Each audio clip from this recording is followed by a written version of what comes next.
नमस्कार दोस्तों, घटना चक्र पूर्वालोकन की इस सीरीज में मैं प्रशांत आप सबका स्वागत करता हूं।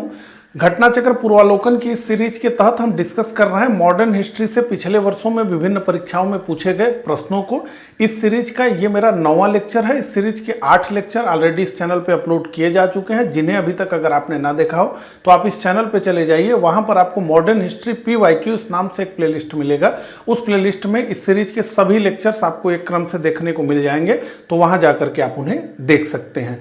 इस लेक्चर में हम डिस्कस करेंगे कांग्रेस और उसके अधिवेशनों से पिछले वर्षों में विभिन्न परीक्षाओं में पूछे गए प्रश्नों को। खूब सारे प्रश्न कांग्रेस की स्थापना और उसके प्रमुख अधिवेशनों से पिछले वर्षों में पूछे गए हैं। बहुत सिमिलर टाइप के प्रश्न थे तो उन्हें हमने हटा दिया और जो अलग अलग तरह के प्रश्न हैं उन्हें ही इकट्ठा किया है। लेकिन तब भी आप देखेंगे कि बहुत सारे प्रश्न रिपीट हुए हैं। ठीक है, तो चलिए इस लेक्चर को हम प्रारंभ करते हैं। तो अब प्रश्न पहला आपके स्क्रीन पे आ चुका है। इसी तरह से एक के बाद एक आपके स्क्रीन पे प्रश्न आते जाएंगे। मेरे साथ इन प्रश्नों को पढ़ते हुए, इन्हें सॉल्व करते हुए और कमेंट बॉक्स में अपना उत्तर लिखते हुए आप सभी आगे बढ़ेंगे, ऐसी आप सबसे उम्मीद करता हूं। चलिए पहले प्रश्न को पढ़ते हैं। भारतीय राष्ट्रीय कांग्रेस की स्थापना की थी। किसने भारतीय राष्ट्रीय कांग्रेस की स्थापना की? A.U. ह्यूम, महात्मा गांधी, सच्चिदानंद सिन्हा और इनमें से कोई नहीं।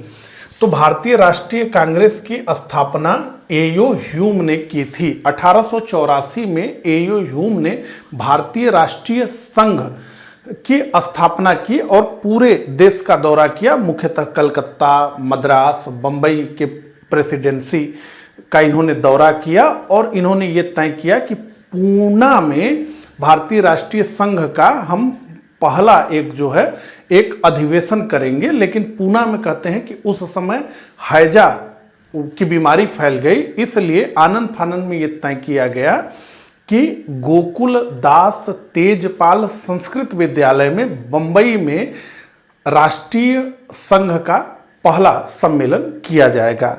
इस पहले सम्मेलन की अध्यक्षता W.C. बनर्जी ने किया। दिसंबर 1885 में यह पहला अधिवेशन हुआ भारतीय राष्ट्रीय संघ का। यहीं पे कहते हैं कि दादा भाई नौरोजी की सलाह पर A.U. ह्यूम ने भारतीय राष्ट्रीय संघ का नाम बदलकर भारतीय राष्ट्रीय कांग्रेस कर दिया। तो ये दादा भाई नौरोजी ने उनको सुझाव दिया था। ठीक है, तो A.U. ह्यूम भारतीय राष्ट्रीय कांग्रेस की स्थापना की। तो कांग्रेस की स्थापना से जुड़े हुए जो भी पॉइंट्स मैंने आपको बताए उन्हें एक बार हम और रिवाइज कर लेते हैं। तो भारतीय राष्ट्रीय कांग्रेस की स्थापना से पूर्व बंगाल, मद्रास और बंबई में कई राजनीतिक संगठन स्थापित हुए थे, लेकिन कोई भी राजनीतिक संगठन ऐसा नहीं था कि वो अखिल भारतीय स्तर पर अपना प्रभाव रखता हो। तो सब क्षेत्रीय संगठन थे। मद्रास के संगठन, बंबई के संगठन, बंगाल के संगठन। इस बात की आवश्यकता महसूस हो रही थी कि एक अखिल भारतीय संगठन होना चाहिए। हालांकि सुरेंद्र नाथ बनर्जी और आनंद मोहन बोस द्वारा स्थापित इंडियन एसोसिएशन को माना जा रहा था कि ये उस स्वरूप को पालेगा, लेकिन सच्चे मायनों में वो अखिल भारतीय संगठन नहीं था। तो इसकी जरूरत थी और इस जरूरत को पूरा किसने किया? तो एक रिटायर्ड अंग्रेज अधिकारी, ये ICS के अधिकारी थे, एलन एक्टिवियन ह्यूम। तो इन्होंने निर्णय लिया और इन्होंने 1883 में भारत के प्रमुख नेताओं से संपर्क स्थापित किया और इसी वर्ष अखिल भारतीय कॉन्फ्रेंस का आयोजन किया और 1884 में ह्यूम के प्रयत्नों से इंडियन नेशनल यूनियन, भारतीय राष्ट्रीय संघ की स्थापना हो गई। इस यूनियन ने पूना में 1885 में निर्णय लिया कि हम सम्मेलन करेंगे। वहां हैजा की बीमारी फैल गई, तो ये दिसंबर 1885 में बंबई के गोकुलदास तेजपाल संस्कृत विद्यालय में आयोजित किया गया और यहीं अखिल भारतीय कांग्रेस का गठन किया गया। और A.U. ह्यूम के अतिरिक्त सुरेंद्र नाथ बनर्जी और आनंद मोहन बोस को कांग्रेस का प्रमुख वास्तुकार, आर्किटेक्ट माना जाता है। यह भी तथ्य रख लीजिए। अब दूसरा प्रश्न, भारतीय राष्ट्रीय कांग्रेस के संस्थापक एक तो असैनिक सेवक, विज्ञानी, सामाजिक कार्यकर्ता, तो एक असैनिक सेवक थे, सिविल सर्विसेज से जुड़े थे। ये हमारा उत्तर है। अगला, भारतीय राष्ट्रीय कांग्रेस की स्थापना कब हुई? तो निश्चित रूप से भारतीय राष्ट्रीय कांग्रेस की स्थापना 1885 में हुई। ठीक है, ये हमारा उत्तर है। अगला, भारतीय राष्ट्रीय कांग्रेस के प्रथम अधिवेशन में कितने प्रतिनिधियों ने भाग लिया? तो भारतीय राष्ट्रीय कांग्रेस के प्रथम अधिवेशन में कुल 72 प्रतिनिधियों ने भाग लिया और जिस की अध्यक्षता डब्ल्यू.सी. बनर्जी ने की और इसके सचिव महासचिव जो है एयो ह्यूम थे। एयो ह्यूम कांग्रेस के कभी अध्यक्ष नहीं बने, लंबे समय तक वो कांग्रेस के महासचिव के पद पे रहे।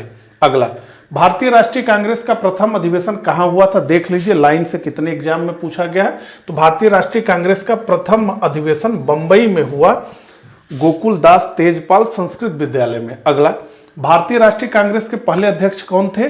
तो भारतीय राष्ट्रीय कांग्रेस के पहले अध्यक्ष डब्ल्यू.सी. बनर्जी थे, व्योमकेश चंद्र बनर्जी। 6 का जो हमारा उत्तर है वो है बी। अब आइए बड़ा प्रश्न आ गया और ये बीपीएससी री एग्जाम 2020 का प्रश्न है। तो 1885 में डब्ल्यू.सी. बनर्जी द्वारा इंगित भारतीय राष्ट्रीय कांग्रेस के निम्न उद्देश्यों में से कौन सा नहीं था? देश के हितों की रक्षा करने वाले भारतीयों के बीच संपर्क और मित्रता बढ़ाना, निश्चित रूप से तभी तो फिर राष्ट्रीय जागरूकता आएगी। देशवासियों के बीच जाति, संप्रदाय तथा प्रांतीय पक्षपातों की भावना को दूर करके उनमें राष्ट्रीय एकता की भावना विकसित करना, बिल्कुल। शिक्षित वर्ग की पूर्ण सम्मति से महत्वपूर्ण और आवश्यक सामाजिक विषयों पर विचार प्रकट करना, नहीं। सामाजिक विषयों पर विचार करने के लिए कांग्रेस नहीं बनी थी, कांग्रेस राजनीतिक विषयों पर विचार करने के लिए बनी थी। तो यही सी हमारा उत्तर होगा। 7 का जो उत्तर होगा वो होगा सी। क्या पूछा जा रहा है? कौन सा नहीं था? तो सी नहीं था। अगला, अब कांग्रेस के लक्ष्य क्या है? राष्ट्रीय एकता का विकास, देश के विभिन्न भागों के राष्ट्रवादी राजनीतिक कार्यकर्ताओं के बीच मैत्रीपूर्ण संबंध विकसित करना, जनप्रिय मांगों को सरकार के समक्ष रखना, देश में जनमत को प्रशिक्षित और संगठित करना, राष्ट्रवादी भावना को प्रोत्साहित करना एवं उसका प्रसार करना। अगला, भारतीय राष्ट्रीय कांग्रेस का 1885 में महासचिव कौन था? एयो ह्यूम, दादा भाई नौरोजी, डब्ल्यू.सी. बनर्जी, फिरोज शाह मेहता। तो एयो ह्यूम, ठीक है, भारतीय राष्ट्रीय कांग्रेस के 1885 में महासचिव थे। अगला, भारतीय राष्ट्रीय कांग्रेस की स्थापना के समय भारत का वायसराय कौन था? तो भारतीय राष्ट्रीय कांग्रेस की स्थापना के समय भारत का वायसराय था लॉर्ड डफरिन, जिसका कार्यकाल था 1884 से 1888। लॉर्ड डफरिन ने ही कांग्रेस को सूक्ष्मदर्शी अल्पसंख्यकों की संस्था कह करके संबोधित किया था। ठीक है, डी हमारा उत्तर है। निम्न गवर्नर जनरलों में से किसने कांग्रेस को अत्यधिक अल्पसंख्यक लोगों का प्रतिनिधित्व करने वाली कहकर उपहास किया था? तो अत्यधिक बहुत कम वर्ग का प्रतिनिधित्व करने वाली संगठन कांग्रेस को कहा किसने? लॉर्ड डफरिन ने कहा। इसी के कार्यकाल में कांग्रेस की स्थापना हुई। हालांकि जब गांधी जी आए तो फिर जो है कांग्रेस का पूरा सिद्धांत बदल गया और कांग्रेस जो है नीचे तक पहुंची, गांव में पहुंची, ठीक है, सामान्य लोगों के बीच पहुंची। लॉर्ड डफरिन के वायसराय काल की एक महत्वपूर्ण घटना थी, क्या था? तो लॉर्ड डफरिन के वायसराय काल की एक महत्वपूर्ण घटना थी कि भारतीय राष्ट्रीय कांग्रेस की स्थापना हो गई। सी हमारा उत्तर है। अगला, निम्नलिखित में से कौन भारतीय राष्ट्रीय कांग्रेस के स्थापना अधिवेशन में उपस्थित नहीं था? दादा भाई नौरोजी, जी सुब्रमण्यम अय्यर, जस्टिस राणा दे। तो सुरेंद्र नाथ बनर्जी भारतीय राष्ट्रीय कांग्रेस के स्थापना अधिवेशन 1885 में शामिल नहीं थे, क्योंकि इंडियन एसोसिएशन उसी वर्ष आयोजित करा रहा था अपना नेशनल कॉन्फ्रेंस, जिसकी अध्यक्षता सुरेंद्र नाथ बनर्जी स्वयं कर रहे थे। इस वजह से वो पहले सम्मेलन में भाग नहीं ले सके कांग्रेस के। ठीक है, चलिए अगले प्रश्न पे बढ़ते हैं। भारतीय राष्ट्रीय कांग्रेस के दूसरे अधिवेशन की अध्यक्षता की? तो भारतीय राष्ट्रीय कांग्रेस के दूसरे अधिवेशन की अध्यक्षता किया दादा भाई नौरोजी ने। तो दादा भाई नौरोजी, जिन्होंने ड्रेन सिद्धांत देने का काम किया। सी हमारा उत्तर है। भारतीय राष्ट्रीय कांग्रेस के द्वितीय सम्मेलन में कितने मुस्लिम प्रतिनिधियों ने भाग लिया?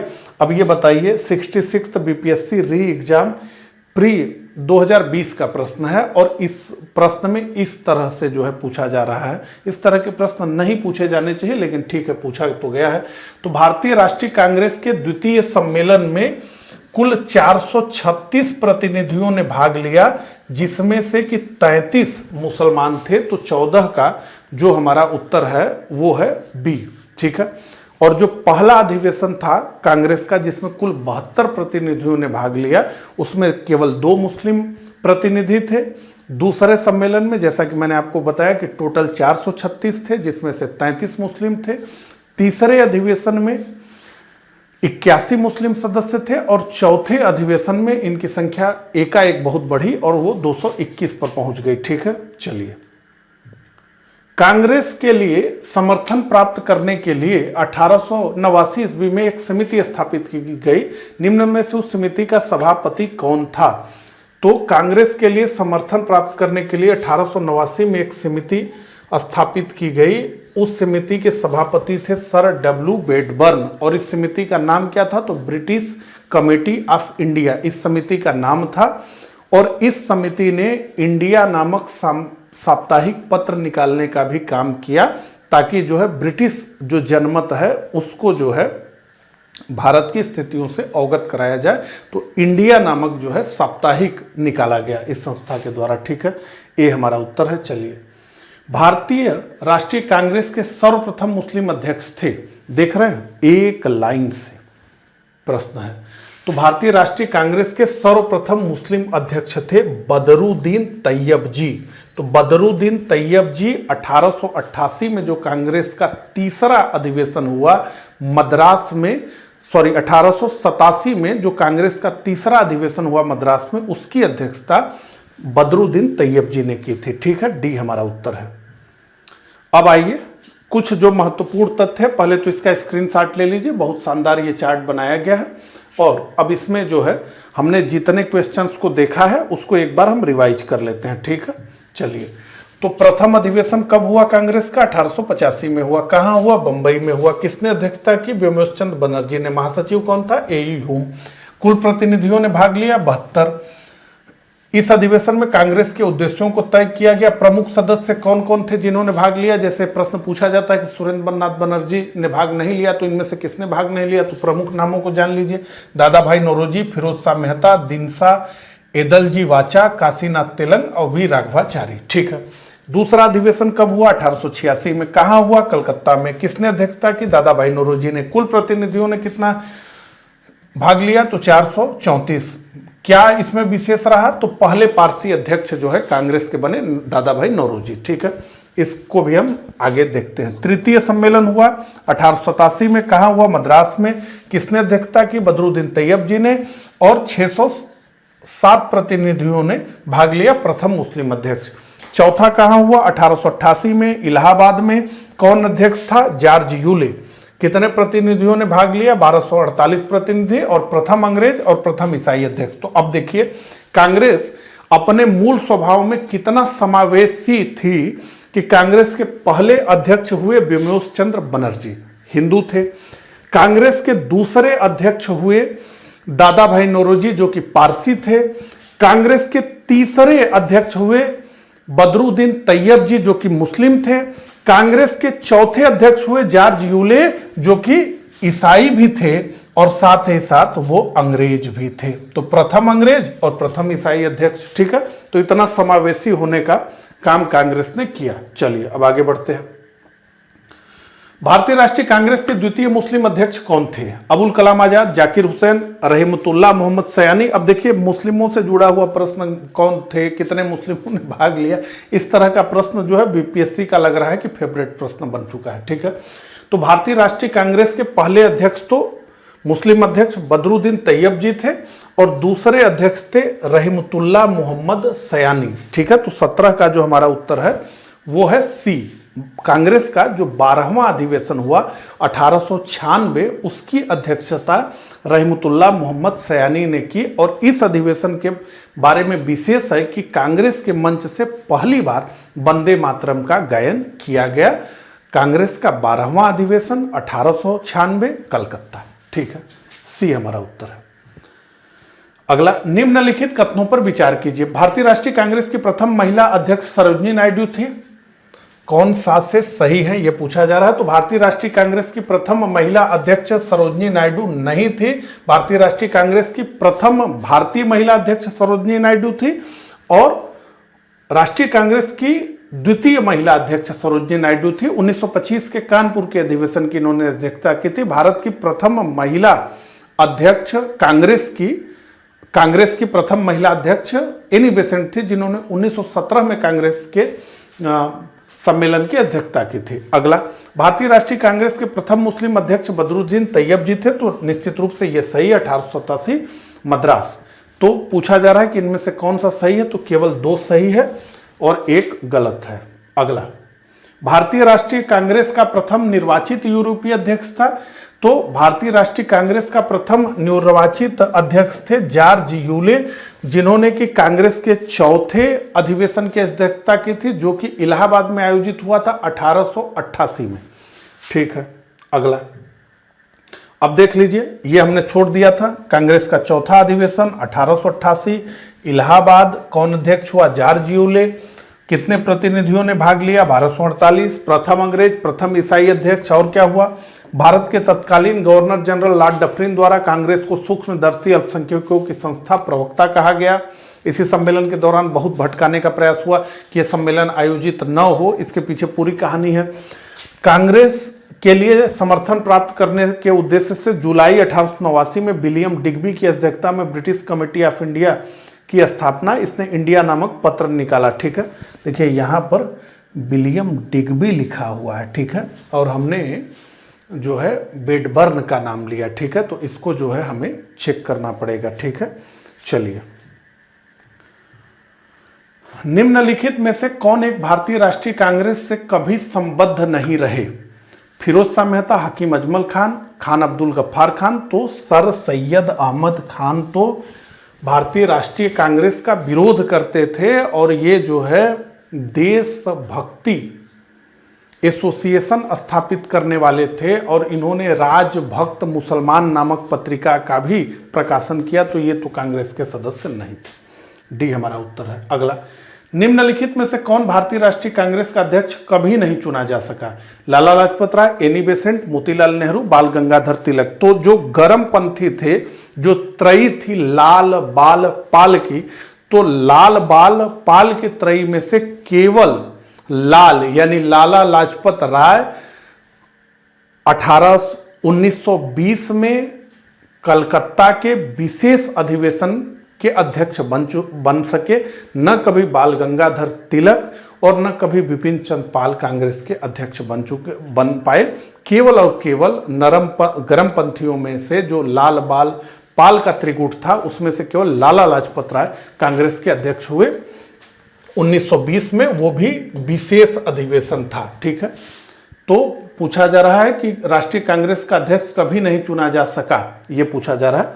तो हमारा उत्तर हो जाएगा बाल गंगाधर तिलक। ठीक है, और कौन बने? तो बने जो है लाला लाजपत राय, और बाल गंगाधर तिलक कभी नहीं बन पाए।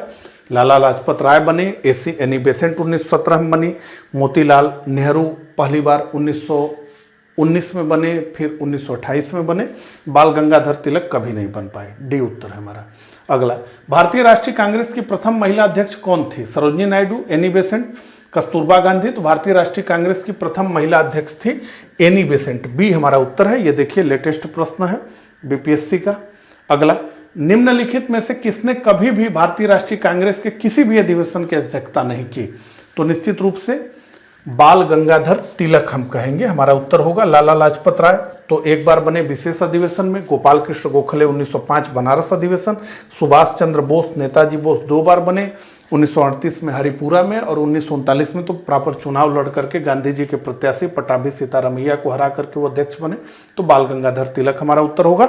और देखिए ये यूपी पीसीएस प्री 2021 का प्रश्न है, यानी लेटेस्ट प्रश्न है। अगला, लाल बाल और पाल त्रिगुट का कौन व्यक्ति भारतीय राष्ट्रीय कांग्रेस का अध्यक्ष हुआ? तो लाल बाल पाल त्रिगुट का के लाला लाजपत राय भारतीय राष्ट्रीय कांग्रेस के अध्यक्ष निर्वाचित हुए। न तो बाल गंगाधर तिलक हो सके, न तो विपिन चंद्र पाल। अब देखिए, अब उससे आगे बढ़ते हैं, थोड़ा सा रिवाइज कर लेते हैं। तो 32वां अधिवेशन 1917 में हुआ कलकत्ता में, एनी बेसेंट प्रथम महिला अध्यक्ष। 34वां 1919 अमृतसर, पंडित मोतीलाल नेहरू कांग्रेस का अंतिम अधिवेशन, जिसमें बाल गंगाधर तिलक ने भाग लिया। इसके बाद जो है 1 अगस्त 1920 को उनकी मृत्यु हो गई। विशेष अधिवेशन 1920 कलकत्ता, लाला लाजपत राय गरम दल के प्रतिनिधि कांग्रेस के अध्यक्ष बने। 35वां 1920 नागपुर, सी विजय राघव चेरियार। बहुत सारे काम हुए 1920 के नागपुर अधिवेशन में। क्या क्या हुआ देख लीजिए। तो कांग्रेस के संविधान में परिवर्तन किया गया तथा असहयोग आंदोलन का प्रस्ताव पारित किया गया। इसके अलावा कांग्रेस द्वारा पहली बार देशी रियासतों के प्रति अपनी नीति घोषित की गई। ठीक है, इससे पहले जो है कांग्रेस इन कार्यों से बच रही थी कि हमें देशी रियासतों के मामले में दखलंदाजी नहीं करनी है, हमें जो है देसी रियासतों को छोड़ करके ब्रिटिश भारत की बात करनी है। और क्या हुआ, तो प्रांतीय कांग्रेस समितियों का गठन भाषाई आधार पर किया गया। तो भाषा के आधार पर जो कांग्रेस की प्रांतीय कमेटियां थी उनका गठन किया गया। 39वां 1924 में हुआ। बेलगाम में क्या प्रमुख है इस अधिवेशन के बारे में, ये प्रथम और अंतिम बार कांग्रेस के अध्यक्ष बने महात्मा गांधी, ठीक है, इसलिए विशेष है ये। 40वां हुआ 1925 में कानपुर में सरोजनी नायडू बनी। क्या क्यों विशेष है, तो ये प्रथम भारतीय महिला अध्यक्ष थी और दूसरी महिला अध्यक्ष थी कांग्रेस की। 44वां अधिवेशन 1929 में हुआ लाहौर में। क्यों विशेष है, तो जवाहरलाल नेहरू इसकी अध्यक्षता की। विशेष इसलिए है कि इसमें पूर्ण स्वराज की मांग की गई, ठीक है। चलिए अब अगले प्रश्न पे हम आते हैं। निम्न में से कौन भारतीय राष्ट्रीय कांग्रेस की अध्यक्ष रही, सुचेता कृपलानी, अरुणा असफ अली, एनी बेसेंट, विजय लक्ष्मी पंडित। तो इसमें से एनी बेसेंट हमारा उत्तर होगा, सी। अगला, निम्न में से किस अधिवेशन के लिए कांग्रेस ने पहली बार एक महिला को अध्यक्ष चुना, तो कलकत्ता अधिवेशन 1917, एनी बेसेंट, ए हमारा उत्तर होगा। अगला, अखिल भारतीय कांग्रेस की प्रथम महिला अध्यक्ष थी। देख रहे हैं कितने एग्जाम में एक लाइन से, तो अखिल भारतीय कांग्रेस की प्रथम महिला अध्यक्ष थी एनी बेसेंट। दूसरी थी सरोजनी नायडू, और मैं ठीक हूं तो तीसरी थी नलिनी सेन गुप्त, ठीक है। कांग्रेस की प्रथम भारतीय महिला अध्यक्ष कौन थी, तो अब प्रथम भारतीय महिला पूछा जा रहा है, तो सरोजनी नायडू 1925 में कानपुर अधिवेशन की अध्यक्षता इन्होंने की, सी हमारा उत्तर होगा। अगला, अब बड़ा प्रश्न आ गया, निम्नलिखित कथनों पर विचार कीजिए। भारतीय राष्ट्रीय कांग्रेस का प्रथम अधिवेशन कलकत्ता में हुआ, तो कौन सा से सही है यह पूछा जा रहा है। तो भारतीय राष्ट्रीय कांग्रेस का प्रथम अधिवेशन कलकत्ता में हुआ, गलत है। भारतीय राष्ट्रीय कांग्रेस का प्रथम अधिवेशन बंबई में हुआ। दूसरा, भारतीय राष्ट्रीय कांग्रेस का दूसरा अधिवेशन दादा भाई नौरोजी की अध्यक्षता में हुआ, तो यह सही है। भारतीय राष्ट्रीय कांग्रेस का दूसरा अधिवेशन दादा भाई नौरोजी की अध्यक्षता में हुआ।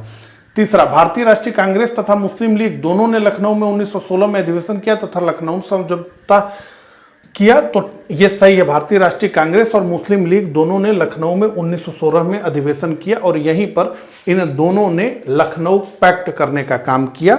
और इसी अधिवेशन में कांग्रेस ने जो पृथक निर्वाचन व्यवस्था मुसलमानों को दी गई थी 1909 के एक्ट के माध्यम से, उस पर अपनी सहमति दर्ज करा दी, केवल इसलिए कि हिंदू मुस्लिम एकता में दरार नहीं होनी चाहिए। और कहा जाता है कि उसने जो है नींव के रूप में काम किया, जो बाद में पाकिस्तान का निर्माण हुआ, वो नींव वहीं से तैयार कर दी गई, ठीक है।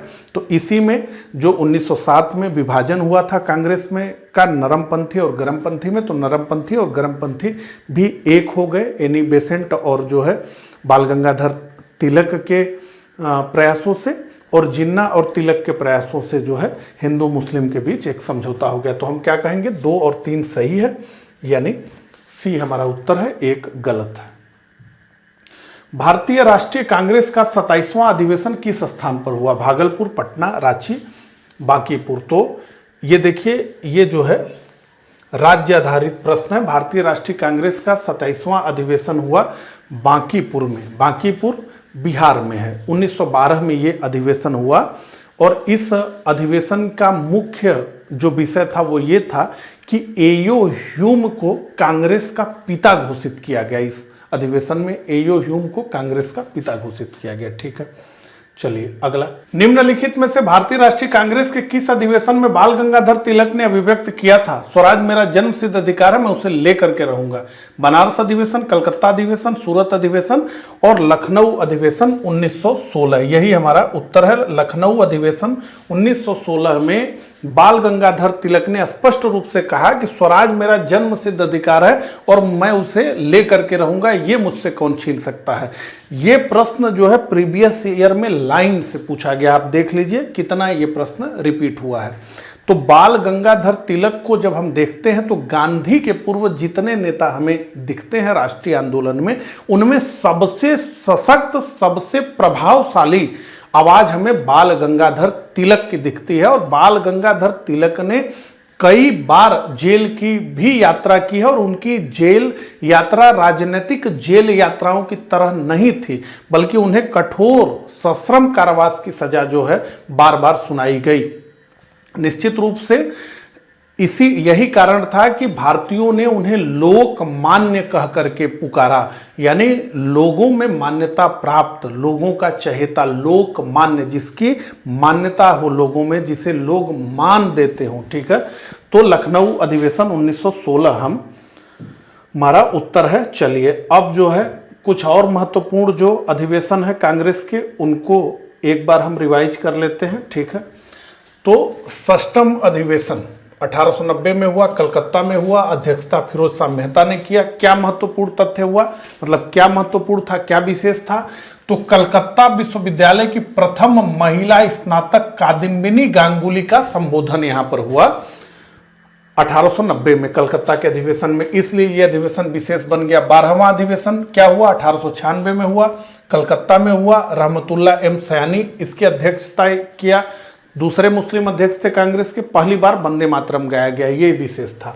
21वां 1905 में हुआ, बनारस में हुआ, गोपाल कृष्ण गोखले नरमपंथी क्या प्रमुख हुआ? तो बंगाल विभाजन के कर्जन द्वारा निर्णय की आलोचना की गई और स्वदेशी और बहिष्कार का समर्थन किया गया।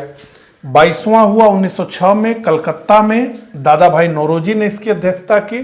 तो कांग्रेस के मंच से पहली बार स्वराज शब्द का प्रयोग किया गया। ठीक है, ये गर्मपंथियों के दबाव में। 1907 का ये सूरत का अधिवेशन तो कैंसिल ही कर दिया गया। ये रास बिहारी घोष की अध्यक्षता में हुई, क्योंकि इस सम्मेलन में गर्मपंथी और नरमपंथी दोनों अपना अपना अध्यक्ष बनाना चाहते थे। अध्यक्ष तो वो 1906 में ही बनाना चाहते थे, लेकिन नरमपंथियों ने दादा भाई नौरोजी के नाम को आगे कर दिया, और ऐसे में दादा भाई नौरोजी के नाम पर कौन विवाद कर सकता था, तो गर्मपंथियों ने मान लिया। लेकिन 1907 में गर्मपंथी अड़ गए कि हमारा अध्यक्ष होगा, और नरमपंथी भी अड़ गए, तो रास बिहारी घोष अध्यक्ष चुने गए। लेकिन यही कांग्रेस का विभाजन हो गया, नरमपंथी और गर्मपंथी में खूब जूता चप्पल जो है चला इस सम्मेलन में। 26वां सम्मेलन हुआ 1911 में कलकत्ता में। भीष्म नारायण धर या बिशन नारायण दत्त के नेतृत्व में पहली बार जन गण मन गाया गया, इसलिए यह विशेष हो गया। 31वां अधिवेशन 1916 में हुआ, लखनऊ में हुआ, एसी मजमूदार के नेतृत्व में हुआ। तो नरम दल और गरम दल एक हो गए। लखनऊ पैक्ट, मुस्लिम लीग और कांग्रेस का संयुक्त अधिवेशन हुआ। तिलक ने कहा स्वराज मेरा जन्म सिद्ध अधिकार है, मैं इसे लेकर रहूंगा, इसी अधिवेशन में। ठीक है, चलिए अब अगले प्रश्न पे बढ़ते हैं। अब ये IAS प्री 2000 का प्रश्न है। सरोजिनी नायडू कांग्रेस की अध्यक्ष होने वाली प्रथम महिला थी। तो पूछा जा रहा है कौन से कथन सही है। तो सरोजिनी नायडू कांग्रेस की अध्यक्ष होने वाली प्रथम महिला नहीं थी, वो एनी बेसेंट थी। CR दास ने जब कांग्रेस अध्यक्ष के रूप में कार्य किया वे जेल में थे, तो 1921 में CR दास को कांग्रेस की अध्यक्षता दी गई अहमदाबाद के अधिवेशन में। लेकिन ये चूंकि जेल में थे, इस वजह से हकीम अजमल खान ने उस अधिवेशन की अध्यक्षता की। और फिर एलन ऑक्टेवियन ह्यूम प्रथम ब्रिटिश नागरिक थे जो कांग्रेस के अध्यक्ष बने। तो एलन ऑक्टेवियन ह्यूम कभी भी कांग्रेस के अध्यक्ष नहीं बने। अल्फ्रेड बेब 1894 में कांग्रेस के अध्यक्ष थे, तो ये सही है। तो ऐसे में CR दास ने जब कांग्रेस अध्यक्ष के रूप में कार्य किया, वे जेल में थे। असल में ये सही है, मैंने गलत लगा दिया। ठीक है, सही है। ठीक है, तो 2 और 4 सही है। 2 और 4 हमें कहां दिख रहा है? बी में, तो यही हमारा उत्तर होगा। 1 और 3 गलत है। चलिए अगले प्रश्न पे बढ़ते हैं। किसने कहा था कांग्रेस आंदोलन न तो लोगों द्वारा प्रेरित था, न ही यह उनके द्वारा सोचा या योजनाबद्ध किया गया? Lord Dufferin, Sir Syed Ahmad Khan, Lord Curzon, Lala Lajpat Rai, ये डी हमारा उत्तर है, उन्होंने ये कहा। अगला, किसने कहा था कांग्रेस पतन के लिए लड़खड़ा रही है? मेरी सबसे बड़ी अभिलाषा जब तक भारत में मैं हूं कांग्रेस की शांतिपूर्ण समाप्ति में सहयोग करना। George Hamilton, Lord Curzon, Lord Dufferin, Lord Minto. तो लॉर्ड कर्जन, जिसे भारतीयों द्वारा सर्वाधिक नापसंद किया गया, उसमें से एक तो लॉर्ड लिट्टन और लॉर्ड कर्जन। तो लॉर्ड कर्जन या अंग्रेजों को ही ये लगता था कि ये जो भारतीय राष्ट्रीय कांग्रेस का फैलाव है ये बहुत सीमित लेवल पर है, और नरमपंथियों के नेतृत्व में कांग्रेस एक बेहद कमजोर संस्था है और ये समाप्त हो सकती है। इस नीति का सबसे प्रमुख समर्थक लॉर्ड कर्जन था। 1903 में लॉर्ड कर्जन ने मद्रास के गवर्नर को लिखा कि जब से मैं भारत आया हूं मेरी नीति यही रही है कि किसी भी तरीके से मैं कांग्रेस को पंगु बना दूं या नपुंसक बना दूं। ठीक है, तो लॉर्ड कर्जन हमारा उत्तर है। अध्यक्षीय संबोधन के समय जिस कांग्रेस अध्यक्ष ने हिंदी भाषा के लिए रोमन लिपि लागू करने की वकालत की वे थे महात्मा गांधी, जवाहरलाल नेहरू, अबुल कलाम आजाद। तो सुभाष चंद्र बोस, नेताजी बोस चूंकि बंगाल से आते थे और वहां बंगाली बोली जाती थी, तो ये इसलिए विशेष है कि नेताजी सुभाष चंद्र बोस ने भी कहा कि भाषा पूरे देश के लिए हिंदी ही होनी चाहिए, लेकिन वो रोमन लिपि होनी चाहिए, उसकी स्क्रिप्ट रोमन होनी चाहिए। जैसे क्या बात हो रही है समझ लीजिए, ये मैंने राम लिखा, ठीक है, तो ये कौन सी भाषा है? तो ये हिंदी भाषा है। कौन सी लिपि है? तो देवनागरी लिपि है, ठीक है। अब मैंने फिर से लिख दिया राम, ठीक है, अब मैंने फिर से राम लिख दिया, तो अब ये कौन सी भाषा है? तो ये हिंदी ही है, लेकिन अब स्क्रिप्ट कौन सा है, लिपि कौन सी है? तो ये रोमन लिपि हो गई, ठीक है। तो नेताजी सुभाष चंद्र बोस रोमन लिपि में हिंदी भाषा चाहते थे। अब तो व्हाट्सएप और फेसबुक के ज़माने में तो आप देख रहे हैं कि नेताजी सुभाष चंद्र बोस कितना आगे से सोच रहे थे। तो ये देवनागरी लिपि से ज़्यादा अब रोमन लिपि में व्हाट्सएप पर जो है लिखा जा रहा है, फेसबुक पर लिखा जा रहा है, कमेंट बॉक्सेस में लिखा जा रहा है। तो वो जो हम लिख रहे हैं आर्ययाम राम, तो वो क्या है? वो है भाषा हिंदी, लेकिन लिपि रोमन है, और वो अभी बहुत पॉपुलर है, ठीक है। तो डी हमारा उत्तर है। अगला, भारत के स्वातंत्र प्राप्ति के बाद निम्नलिखित में से किसने सुझाव दिया था कि भारतीय राष्ट्रीय कांग्रेस को समाप्त कर दिया जाए? अब ये सुझाव देकर के तो महात्मा गांधी स्वर्गीय हो गए, लेकिन अब ये जो उनका सुझाव है वो कांग्रेस को कष्ट देता है, क्योंकि सभी लोग मजाक में ये कहते हैं कि अरे भाई जो है महात्मा गांधी ने ही तो कहा था कि अब कांग्रेस को समाप्त कर देना चाहिए। तो ये कहा गया कि अभी ये संकल्प जो है महात्मा गांधी की ही तरह गुजरात से आने वाले नरेंद्र मोदी निभाएंगे और कांग्रेस को समाप्त ही कर देंगे। तो ये महात्मा गांधी ने कहा। उन्होंने कहा कि अब चूंकि राष्ट्रीय की आज़ादी के लिए इस संगठन का निर्माण हुआ था, भारत स्वतंत्र हुआ, तो अब इसको भंग करिए, उसके बाद जिसको राजनीतिक संगठन बनाना है वो बना करके चुनाव लड़े, ठीक है। तो कांग्रेस को तो भंग करिए। अमृतसर के भारतीय राष्ट्रीय कांग्रेस अधिवेशन 1919 के प्रस्ताव के अनुसार महात्मा गांधी द्वारा कांग्रेस का नया संविधान लिखने हेतु निम्नलिखित में से किन्हें उनके सहयोग हेतु चुना गया? तो महात्मा गांधी तो ये चाहते थे कि बीजी तिलक, बाल गंगाधर तिलक और CR दास में मिल जाए, लेकिन इन दोनों नेताओं के पास कार्य बहुत अधिक था, तो इस वजह से ये नहीं समय दे पाए। तो NC केलकर और IB सेन को नियुक्त किया गया। तो हमारा उत्तर है, ये कहाँ पूछा जा रहा है, नीचे दिए गए कूट से सही लिखने हेतु किन्हें उनके सहयोग हेतु चुना गया? तो 2 और 4 हमारा उत्तर है A, ठीक है। चलिए अगला प्रश्न, कांग्रेस के एक अधिवेशन में एक गवर्नर जनरल ने भाग लिया था, उक्त गवर्नर जनरल तथा अधिवेशन स्थल निम्न में से कौन सा था? Lord Irwin, Lord Willingdon, Dufferin, Hardinge.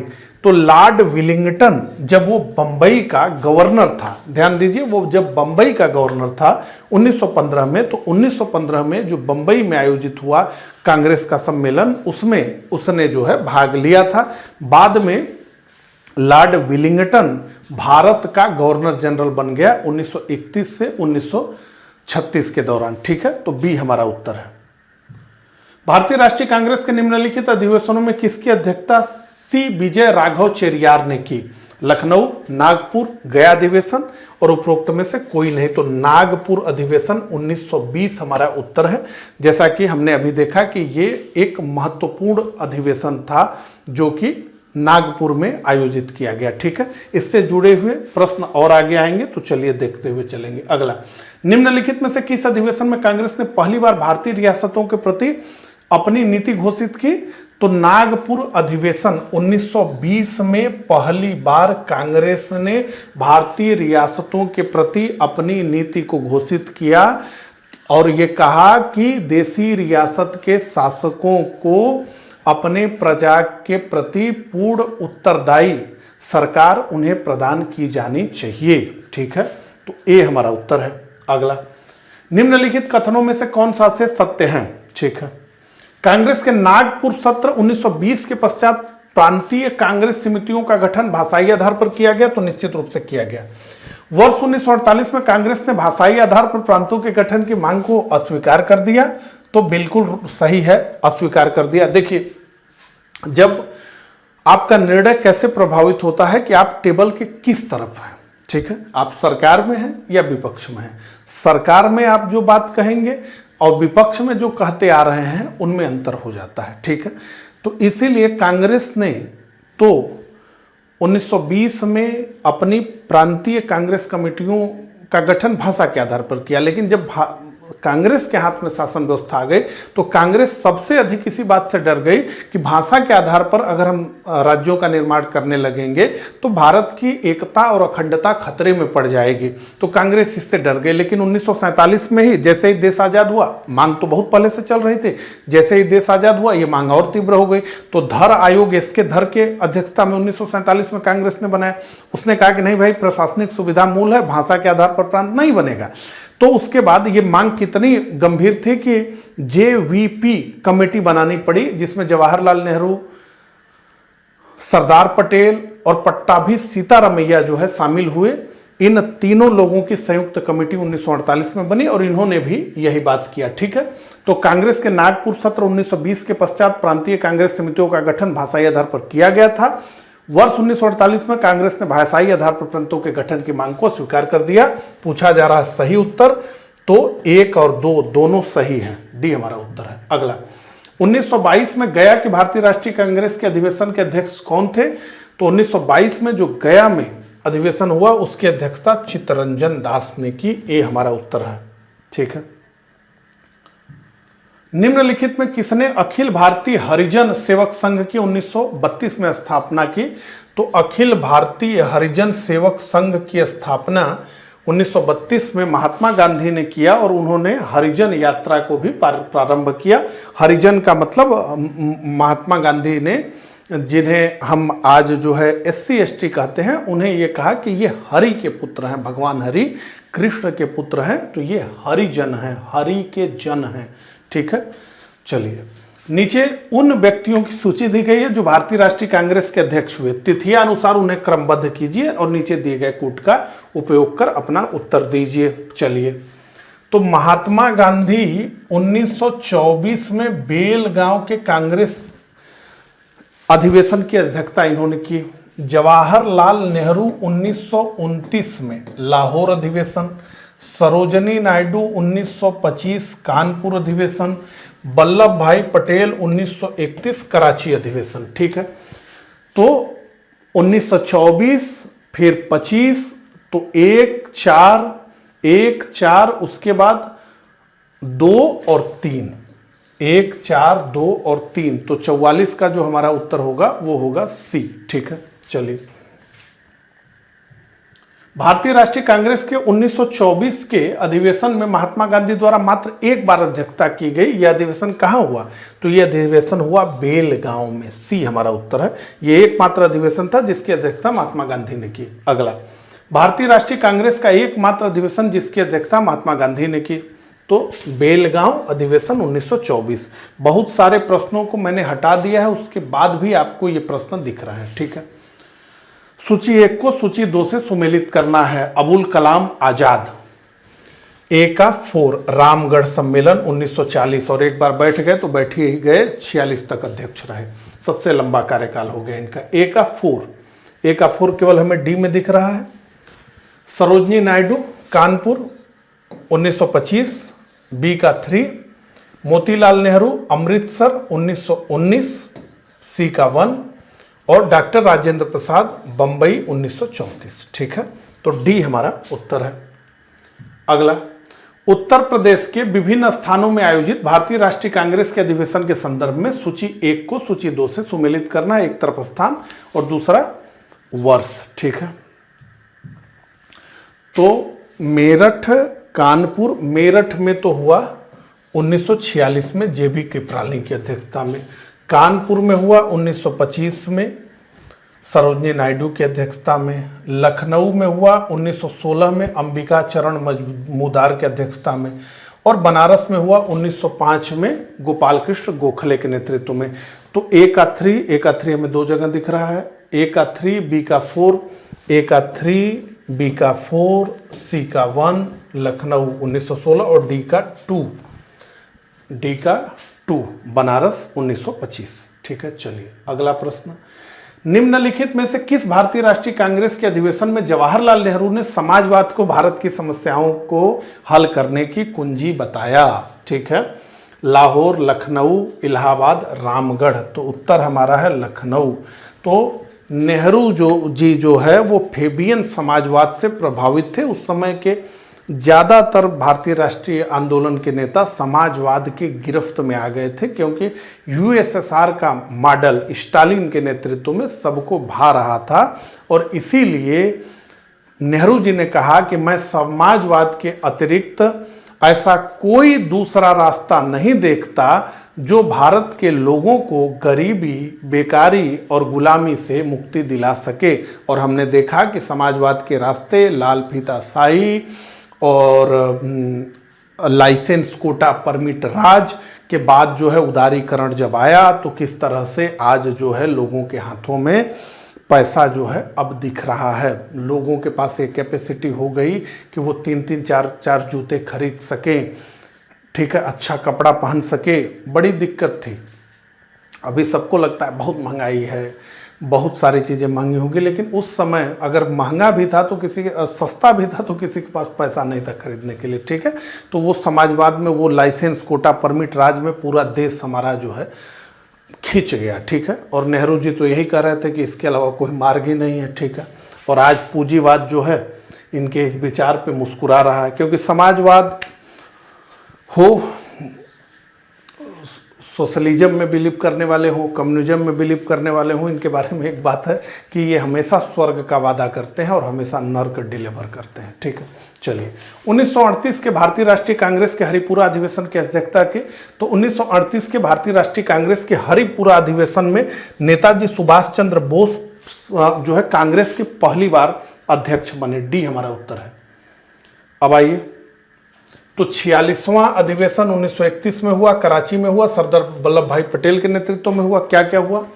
तो गांधी इरविन पैक्ट का अनुमोदन हुआ। कांग्रेस द्वारा 2 महत्वपूर्ण प्रस्ताव पारित किया गया। पहला, जिनमें से एक मौलिक अधिकारों और दूसरा राष्ट्रीय आर्थिक कार्यक्रम से संबद्ध था। 91वां 1938 हरिपुरा, नेताजी सुभाष चंद्र बोस। तो नेताजी पहली बार कांग्रेस के अध्यक्ष बने। एक तो विशेष बात यह हुई। जवाहरलाल नेहरू की अध्यक्षता में राष्ट्रीय नियोजन समिति का गठन हुआ। ये दूसरी बात। अपने अध्यक्षीय संबोधन में नेताजी ने हिंदी भाषा के लिए रोमन लिपि लागू करने का सुझाव दिया। 52वां सम्मेलन 1939 में हुआ, त्रिपुरी में हुआ, नेताजी सुभाष चंद्र बोस के नेतृत्व में हुआ। और यहाँ पर सर्वसम्मति से बात नहीं हुई, 2 प्रत्याशी आ गए, फाइनली वोट पड़ा। उस वोट में जो है गांधी जी के प्रत्याशी पट्टाभी सीतारामैया को हरा करके नेताजी सुभाष चंद्र बोस कांग्रेस के अध्यक्ष बने। तो नेताजी बोस बनाम गांधी हो गया। नेताजी ने अध्यक्ष पद से इस्तीफा दिया और बाद में फॉरवर्ड ब्लॉक की स्थापना की। अध्यक्ष तो ये चुन लिए गए। उसके बाद डॉक्टर राजेंद्र प्रसाद कांग्रेस के कार्यवाहक अध्यक्ष बने। 1940 रामगढ़, मौलाना अबुल कलाम आजाद। तो ये फैक्ट आप जान लीजिए, दिमाग में रख लीजिए। मौलाना आजाद सबसे कम उम्र में कांग्रेस के अध्यक्ष बने। 1923 में दिल्ली के विशेष अधिवेशन में बन गए, सबसे कम उम्र में। और आज़ादी से पूर्व सबसे लंबा कार्यकाल इन्हीं का रहा। 1946 में बैठे तो 1946 तक रह गए। तो द्वितीय विश्व युद्ध प्रारंभ हो गया था, फिर भारत छोड़ो आंदोलन प्रारंभ हो गया, तो कांग्रेस की बैठक ही नहीं हुई। तो ये लगातार 6 साल कांग्रेस के अध्यक्ष रह गए। और आज़ादी से पूर्व ये सबसे लंबा कार्यकाल था। आज़ादी के बाद तो सोनिया गांधी का कार्यकाल सबसे लंबा है। और 1946 में हुआ मेरठ में, जेबी कृपलानी। तो इन्हीं की अध्यक्षता में जो है भारत को आज़ादी मिली। हालांकि कृपलानी ने इस्तीफा दे दिया और डॉक्टर राजेंद्र प्रसाद कांग्रेस के कार्यवाहक अध्यक्ष बने। इनमें से कौन सबसे कम आयु में भारतीय राष्ट्रीय कांग्रेस का अध्यक्ष बनने वाला व्यक्ति था? तो अबुल कलाम आजाद, बी हमारा उत्तर है। तो सबसे कम उम्र में भी और सबसे लंबा कार्यकाल भी, 2 फैक्ट है इनसे जुड़ा हुआ। सूची 1 को सूची 2 से सुमेलित करना है। तो डॉक्टर M.A. अंसारी, पुरुषोत्तम दास टंडन, सरोजनी नायडू। चलिए सरोजनी नायडू करके ही देखते हैं। सरोजनी नायडू 1925 कानपुर। सी का 2 हमें कहाँ दिख रहा है? देखिए उत्तर मिल गया, ठीक है। तो ए का 3 डॉक्टर M.A. अंसारी मद्रास। और बी का 4 पुरुषोत्तम दास टंडन नासिक। और सुभाष चंद्र बोस। डी का 1 हरिपुरा, ठीक है। तो यही सी हमारा उत्तर है 52 का। अगला, निम्नलिखित में से कौन लगातार 6 वर्ष तक भारतीय राष्ट्रीय कांग्रेस का अध्यक्ष था? तो निश्चित रूप से अबुल कलाम आजाद 6 वर्ष तक लगातार भारतीय राष्ट्रीय कांग्रेस के अध्यक्ष हुए। जब भारत स्वतंत्र हुआ उस समय कांग्रेस के अध्यक्ष कौन थे? महात्मा गांधी, जवाहरलाल नेहरू। तो जब भारत स्वतंत्र हुआ तब कांग्रेस के अध्यक्ष थे जेबी कृपलानी। अब इसी तरह का एक प्रश्न और देखिए, थोड़ा सा ट्विस्ट। भारत के विभाजन के समय भारतीय राष्ट्रीय कांग्रेस का अध्यक्ष कौन था? ये दोनों काम तो एक ही साथ हुआ, तो निश्चित रूप से जेबी कृपलानी हमारा उत्तर होगा। ठीक है, अगला, जन गण मन पहली बार किस अवसर पर गाया गया था? भारतीय राष्ट्रीय कांग्रेस का अधिवेशन, भारतीय राष्ट्रीय कांग्रेस का अधिवेशन 1905। तो भारतीय राष्ट्रीय कांग्रेस के अधिवेशन 1911 में यह कहा जाता है कि पहली बार जन गण मन अधिनायक जय हो इसे गाया गया। लेकिन बहुत सारे सोर्सेस ये कहते हैं कि रविंद्रनाथ टैगोर ने जॉर्ज पंचम के सामने सबसे पहले इसको गाया था, लेकिन वो अनऑफिशियल है। बाद में 24 जनवरी 1950 को हमारे देश के राष्ट्रगान के रूप में जन गण मन अधिनायक जय हो को शामिल किया गया। अगला, भारतीय राष्ट्रीय कांग्रेस का अंतिम अधिवेशन जिसमें बाल गंगाधर तिलक ने भाग लिया था, तो भारतीय राष्ट्रीय कांग्रेस का अंतिम अधिवेशन था अमृतसर अधिवेशन 1919, जिसमें बाल गंगाधर तिलक ने भाग लिया था। 1 अगस्त 1920 को बाल गंगाधर तिलक की मृत्यु हो गई थी। ठीक है, डी हमारा उत्तर है। तो इस प्रकार भारतीय राष्ट्रीय कांग्रेस की स्थापना और उसके प्रमुख अधिवेशनों से पिछले वर्षों में विभिन्न परीक्षाओं में पूछे गए कुल 57 प्रश्नों को हमने डिस्कस किया। मुझे कमेंट करके जरूर बताइएगा कि मेरा ये प्रयास आपको कैसा लगा। मिलता हूँ इसी तरह के अगले लेक्चर में, तब तक के लिए आप सभी को नमस्कार, धन्यवाद।